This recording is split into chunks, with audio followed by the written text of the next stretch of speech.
আজকে আমি তোমাদের সামনে তুলে ধরবো গোপাল ভাঁড়ের আসল ছবি। গোপাল ভাঁড় তথা মন্ত্রী মশাই, পীর সাহেব, এছাড়া বিজ্ঞানী সকলে এই রাস্তা দিয়ে কিন্তু রাজভবনের মধ্যে প্রবেশ করে যেতেন। গোপাল ভাঁড় আমরা যে কার্টুনে দেখি সেটা কিন্তু গোপাল ভাঁড়ের আসল ছবি না।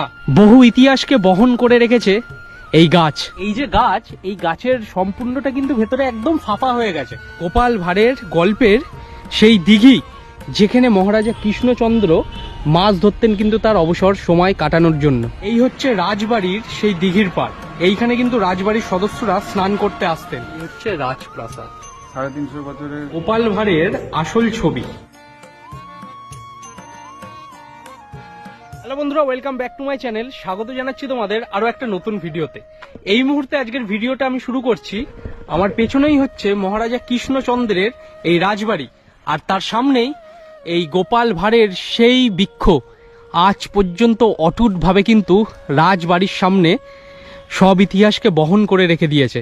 আগের ভিডিওগুলোতে তোমরা অনেক ভালোবাসা দেখিয়েছিলে, বিভিন্ন জায়গা থেকে আমার ভিডিও দেখেছো, বাংলাদেশ থেকে সব থেকে বেশি মানুষ দেখেছো, এবং অনেকে জানতে চেয়েছিলে রাজসভায় যত মানুষজন আসতেন এক একজনের ক্যারেক্টার ছিল, তাদের বাড়ি কোথায়। প্রত্যেকের বাড়ি না এই মুহূর্তে খুঁজে পাওয়া খুবই মুশকিলের ব্যাপার। আর আমি যে ভিডিওগুলো করেছি গোপাল ভাঁড়ের বাড়ি, মন্ত্রীর বাড়ি, আমি শুধু খোঁজার চেষ্টা করেছি। কৃষ্ণনগর থেকে অনেকে ভিডিও দেখেছেন, অনেকে ভালোবাসাও দেখিয়েছেন আমাকে। আজকে আমি তোমাদের সামনে তুলে ধরবো গোপাল ভাঁড়ের আসল ছবি।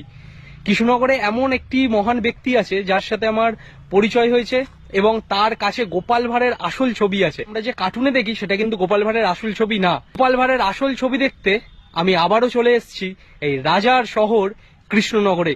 প্রথম হয়ে থাকলে অবশ্যই কিন্তু চ্যানেলটাকে সাবস্ক্রাইব করে পাশে থাকা বেল আইকনটা প্রেস করে রেখো পরবর্তী ভিডিওগুলোর নোটিফিকেশন পাওয়ার জন্য। তাহলে চলো আজকের ভিডিওটা শুরু করা যাক, লেটস গো।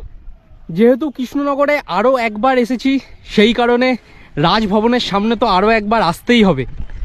কারণ যতবার কৃষ্ণনগরে আসি রাজভবনের সামনে না এলে নস্টালজিক অনুভূতিটা কিন্তু হয় না।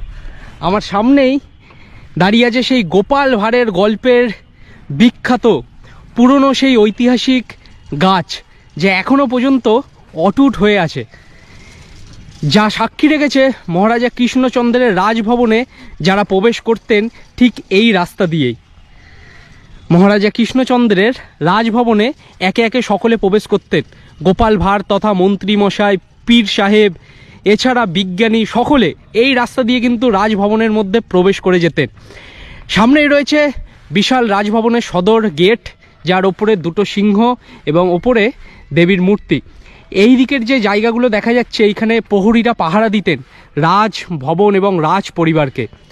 আর তার পাশেই